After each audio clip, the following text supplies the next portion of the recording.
Hello and welcome to SMS. तो IRFC और RVNL के बाद गवर्नमेंट का एक और रेलवे सेक्टर से रिलेटेड स्टॉक आज हम आपके लिए लेके आए हैं। नाम है इरकॉन। सबसे पहले बात करेंगे कंपनी के बिजनेस सेगमेंट के बारे में, क्योंकि किसी भी कंपनी में पैसा इन्वेस्ट करने से पहले कंपनी का बिजनेस सेगमेंट जान लेना बहुत ही ज़रूरी होता है। अगर कंपनी का काम, कंपनी का प्रोडक्ट सेगमेंट, फ्यूचर प्लान्स पता होंगे हमें, तो हमारे लिए ये जानना बहुत ही आसान हो जाएगा कि कंपनी फ्यूचर में कितना ग्रो करने वाली है और कितने बेहतर रिटर्न्स हमें कंपनी प्रोवाइड करवा पाएगी। बात करें अगर इरकॉन के बिजनेस सेगमेंट की, तो ट्रैक्स कंस्ट्रक्शंस का, tunnels, bridges and railways electrification का काम कंपनी करती है। अगर बात करें इसके अलावा हाईवेज, ब्रिज, फ्लाईओवर्स, बहुत से प्रोजेक्ट्स पे कंपनी फिलहाल काम कर रही है। और जैसा कि हम जानते हैं कि इंडिया एक ग्रोइंग कंपनी है, तो कंस्ट्रक्शंस का काम इंडिया में आगे बढ़ेगा ही बढ़ेगा। ग्रोथ इस सेक्टर में फिक्स है। और साथ ही साथ रेलवेज की भी बात करें तो उस सेक्टर में भी ग्रोथ के बहुत ज़्यादा स्कोप्स हैं फ्यूचर में। बात करें अगर कंपनी के डोमेस्टिक क्लाइंट्स की, तो बहुत से डोमेस्टिक क्लाइंट्स हैं कंपनी के, जिनमें इंक्लूडेड हैं Indian Railways, National Highway Authority of India, BHEL, Delhi Metro, GAIL, Indian Oil, और इनके साथ साथ बहुत सारे ऐसे डोमेस्टिक क्लाइंट्स हैं कंपनी के जिनके प्रोजेक्ट्स पे कंपनी फिलहाल काम कर रही है। बेसिकली इंडिया की PSUs मोस्टली इस कंपनी की क्लाइंट्स हैं। तो ग्रोथ सेगमेंट तो कंपनी का अच्छा नजर आ रहा है आने वाले 15-20 ईयर्स में। और रेलवेज का फ्यूचर भी बहुत ही ब्राइट है, जिसके बारे में हमने अपने पहले एक वीडियो में भी बात की थी, डिटेल एनालिसिस जिसके बारे में हमने किया था। तो कंपनी का फ्यूचर ब्राइट नजर आ रहा है। बात करें अगर शेयर होल्डिंग की, जैसा कि हमने आपको पहले भी बताया है कि शेयर होल्डिंग पैटर्न जो है किसी भी कंपनी का, वो बहुत ही इंपॉर्टेंट फैक्टर होता है किसी भी स्टॉक को एनालाइज करने में। यहाँ पे अगर हम बात करें तो 73% प्रोमोटर होल्डिंग्स है, 20% के आसपास पब्लिक होल्डिंग्स, 3.99% FII और 2.13% DII होल्डिंग्स है। अदर्स की होल्डिंग यहाँ पे अभी नहीं है। लगभग 6% के आसपास इंस्टीट्यूशनल होल्डिंग्स इसके अंदर हैं। स्टॉक की बात करें तो स्टॉक में पिछले कुछ टाइम से गिरावट देखने को हमें मिल रही है, और उस टाइम पे पब्लिक ने अपनी होल्डिंग्स को कम कर दिया था। बट FII एंड DIIs ने होल्डिंग को अपनी हल्की सी, माइनर करेक्शन है बट हल्का सा, इन्होंने अपने होल्डिंग्स को इंक्रीज किया है। तो ये पॉइंट आउट करता है कि क्वालिफाइड इन्वेस्टर्स का इंटरेस्ट भी स्टॉक में इंक्रीज हो रहा है। बट सिर्फ इतना ही देखकर हमें इन्वेस्टमेंट स्टार्ट नहीं कर देनी है। अभी हमें स्टॉक को फुल्ली एनालाइज करना है, स्टॉक के पॉजिटिव एंड नेगेटिव पॉइंट्स दोनों पर ध्यान रखना है, और तभी हमें डिसाइड करना है कि स्टॉक में इन्वेस्टमेंट करना चाहिए या नहीं करना चाहिए, और अगर हाँ तो लगभग कितना एलोकेशन हमें प्रोवाइड करवाना है अपने पोर्टफोलियो में। और फंडामेंटल्स को, पास्ट परफॉर्मेंसेस को, हर एक पॉइंट पे हमें नज़र डालनी है। तभी हम उन इन्वेस्टर्स की लिस्ट में शामिल हो सकते हैं जो कि लो मार्केट में भी, जब मार्केट डाउन चल रहा होता है, उस टाइम पर भी अच्छे खासे रिटर्न्स बना के निकल जाते हैं। और वो ऐसा इसलिए कर पाते हैं क्योंकि वो अपने पैसे को फुल एनालिसिस के साथ इन्वेस्टमेंट करते हैं। कंपनी के पास्ट कॉर्पोरेट एक्शंस पे अगर हम नजर डालें तो कंपनी ने अप्रैल 2020 शेयर स्प्लिट किया था। फेस वैल्यू कंपनी की 10 थी और उसे 1:5 के रेशो में स्प्लिट करके कंपनी ने उसे 2 कर दिया था। फॉर एग्जाम्पल अगर हम देखें तो अगर शेयर प्राइस उस टाइम पे 500 रुपए था, तो 1:5 के रेशो में डिवाइड करके शेयर का प्राइस हो गया 100 रुपए, और साथ ही साथ नंबर ऑफ शेयर्स जो हैं वो मल्टीप्लाइड बाय 5 हो जाते हैं ऑटोमेटिकली। तो नंबर ऑफ शेयर्स इंक्रीज हुए, हालांकि प्राइसेस डिक्रीज हुए, बट प्राइसेस तो फिर से इंक्रीज हो जाते हैं लॉन्ग टर्म में, और हमें कंपाउंडेड रिटर्न्स प्रोवाइड करवाते हैं बाद में।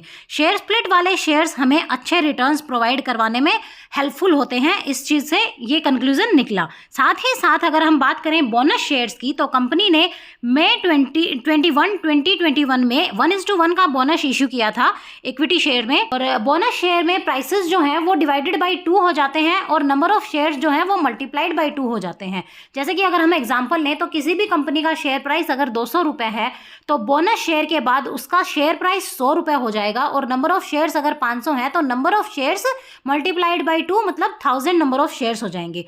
आने वाले टाइम में अगर शेयर अगेन 200 रुपये हुआ तो आपके पास उसी इन्वेस्टमेंट अमाउंट के साथ डबल नंबर ऑफ शेयर्स हो जाएंगे। बट ये अप्लाई होता है लॉन्ग टर्म के लिए, क्योंकि बीच में अगर आपने शेयर डाउन में अगर शेयर 150 या 80 रुपये के आसपास ट्रेड कर रहा है, उस टाइम पे अपने शेयर को निकाल लिया, एग्जिट कर लिया स्टॉक से, तो फिर आपको वो रिटर्न्स नहीं मिल पाएंगे जो अगर आप लॉन्ग टर्म के लिए इन्वेस्ट करते हैं उस टाइम पे मिल सकते हैं। ओवरऑल अगर हम बोनस और शेयर स्प्लिट रिकॉर्ड के हिसाब से कैलकुलेट करते हैं तो शेयर फिलहाल 74 रुपीज़ के आसपास है, बट अगर एक्चुअल में अगर हम देखें तो शेयर स्प्लिट का और बोनस शेयर का अगर हम मल्टीप्लाई करके देखें तो शेयर फिलहाल 750 रुपये के आसपास ट्रेड करना चाहिए। तो इन्फॉर्मेशन अगर आपको पसंद आ रही है तो एक लाइक तो आप कर ही सकते हैं इसके लिए, साथ ही साथ कमेंट सेक्शन में हमें जरूर बताएं कि आपकी क्या राय है इरकॉन शेयर के बारे में।